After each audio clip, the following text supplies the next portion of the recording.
ನಿಮ್ಮ ಹಳೆಯ ಚಿನ್ನದ ಒಡವೆನ ಅಧಿಕ ಬೆಲೆಗೆ ಮಾರಬೇಕೆ?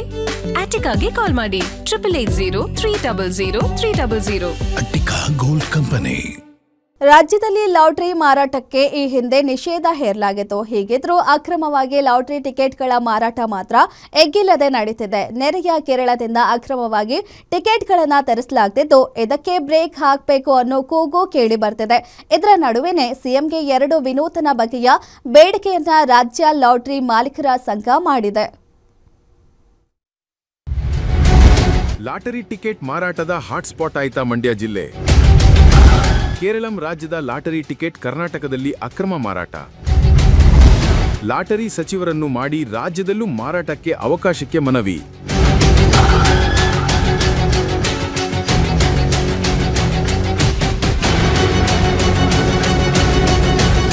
ಮಂಡ್ಯ ಮೂಲಕ ಮೆಕ್ಯಾನಿಕ್ ಒಬ್ಬರಿಗೆ 2024ರ ಅಕ್ಟೋಬರ್ನಲ್ಲಿ ಬಂಪರ್ ಬಹುಮಾನ ಬಂದಿತ್ತು. 500 ರೂಪಾಯಿ ಕೊಟ್ಟು ಕೇರಳಂ ರಾಜ್ಯದ ಲಾಟರಿ ಟಿಕೆಟ್ ಖರೀದಿಸಿದ್ರು. ಈ ಲಾಟರಿ ಟಿಕೆಟ್ಗೆ 25 ಕೋಟಿ ಬಹುಮಾನ ಬಂದಿದ್ದು ಭಾರಿ ಸಂಚಲನ ಸೃಷ್ಟಿ ಮಾಡಿತ್ತು. ರಾಜ್ಯದಲ್ಲಿ 2007ರಲ್ಲಿ ಲಾಟರಿ ಮಾರಾಟಕ್ಕೆ ನಿಷೇಧ ಹೇರಿದ್ರು. ನೆರೆ ರಾಜ್ಯದಿಂದ ಅಕ್ರಮವಾಗಿ ಟಿಕೆಟ್ ತಂದು ಮಾರಾಟ ಮಾಡಲಾಗ್ತಿದೆ ಅಂತ ರಾಜ್ಯ ಲಾಟರಿ ಚಿಲ್ಲರೆ ಮಾರಾಟಗಾರರ ಸಂಘ ಆರೋಪಿಸಿದೆ. ಹೀಗೆ ಅಕ್ರಮವಾಗಿ ಮಾರಾಟ ಮಾಡ್ತಿರೋದ್ರಿಂದ 12 ರಿಂದ 16 ಸಾವಿರ ಕೋಟಿ ಕೇರಳಂ ರಾಜ್ಯದ ಬೊಕ್ಕಸಕ್ಕೆ ಹೋಗ್ತಿದೆ. ಇದಕ್ಕೆ ಬ್ರೇಕ್ ಹಾಕೋ ಜೊತೆಗೆ ಈ ಹಿಂದೆ ಇದ್ದ ಲಾಟರಿ ಖಾತೆಯನ್ನ ಆರಂಭಿಸಿ ಅದಕ್ಕೊಬ್ಬರು ಸಚಿವರನ್ನ ನೇಮಿಸಿ ಕಾನೂನುಬದ್ಧವಾಗಿ ಮಾರಾಟಕ್ಕೆ ಅವಕಾಶ ನೀಡಿ ಅಂತ ಸಂಘ ಮನವಿ ಮಾಡಿದೆ. ನಾವು ಮಾನ್ಯ ಮುಖ್ಯಮಂತ್ರಿಗಳ ಗಮನಕ್ಕೆ ತಂದು ಇದಕ್ಕೆ ಒಂದು ಮತ್ತೆ ಪುನರ್ಜೀವನ, ಲಾಟ್ರಿ ಯೋಜನೆಗೆ ಪುನರ್ಜೀವನ ಕೊಡಬೇಕು. ಲಾಟ್ರಿ ಎಷ್ಟೋ ಜನಕ್ಕೆ ಜೀವನ ಕೊಟ್ಟಿದೆ, ಲಾಟ್ರಿಗೆ ಒಂದು ಪುನರ್ಜೀವನನ ಕರ್ನಾಟಕ ಸರ್ಕಾರ ಕೊಡಬೇಕು. 2025ರಲ್ಲಿ ಹೈಕೋರ್ಟ್ ರಾಜ್ಯ ಸರ್ಕಾರಕ್ಕೆ ಮೌಖಿಕ ಆದೇಶ ನೀಡಿತ್ತು. ಸುಮಾರು 8 ಅಂಶಗಳನ್ನೊಳಗೊಂಡ ಆದೇಶದಲ್ಲಿ ರಾಜ್ಯದಲ್ಲಿ ಅನುಮತಿ ನೀಡುವ ವಿಚಾರ ಆಯಾ ಸರ್ಕಾರದ ವಿವೇಚನೆಗೆ ಬಿಟ್ಟಿದ್ದು ಅಂತ ಹೇಳಿತ್ತು. ಹೀಗಿದ್ರೂ ಸರ್ಕಾರ ಲಾಟರಿ ಮಾರಾಟಕ್ಕೆ ಅವಕಾಶ ನೀಡಿಲ್ಲ.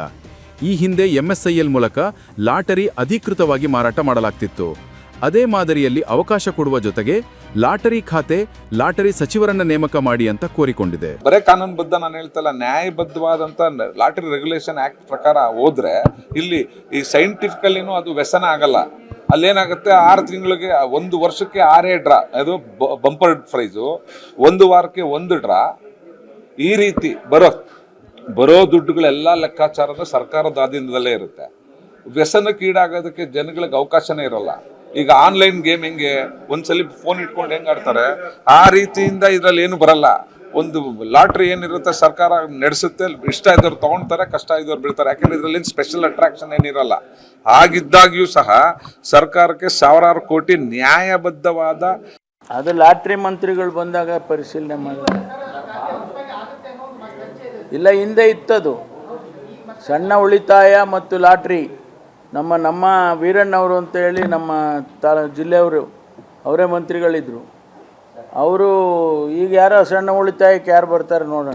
ಸಂಘದ ಪ್ರಕಾರ ರಾಜ್ಯದಲ್ಲಿ ಅವಕಾಶ ಕೊಟ್ರೆ ಸುಮಾರು 13 ರಿಂದ 15 ಸಾವಿರ ಮಂದಿಗೆ ಉದ್ಯೋಗ ಸಿಕ್ಕಂತಾಗುತ್ತೆ. ಅದೇನೇ ಇರಲಿ, ಒಟ್ನಲ್ಲಿ ಹೇಳೋದಾದ್ರೆ ಕರ್ನಾಟಕದಲ್ಲಿ ಲಾಟರಿ ವ್ಯವಸ್ಥೆಯನ್ನು ಮತ್ತೆ ಜಾರಿಗೆ ತರಬೇಕೆಂಬ ಬೇಡಿಕೆ ಮತ್ತೊಮ್ಮೆ ಮುನ್ನೆಲೆಗೆ ಬಂದಿದೆ. ಆದ್ರೆ ಈ ಹಿಂದೆ ಬಡ ಕುಟುಂಬಗಳನ್ನು ಬೀದಿಗೆ ತಂದಿದ್ದ ಲಾಟರಿ ಜಾಲಕ್ಕೆ ಸರ್ಕಾರ ಮತ್ತೆ ಅವಕಾಶ ನೀಡುತ್ತಾ ಕಾದು ನೋಡಬೇಕಿದೆ.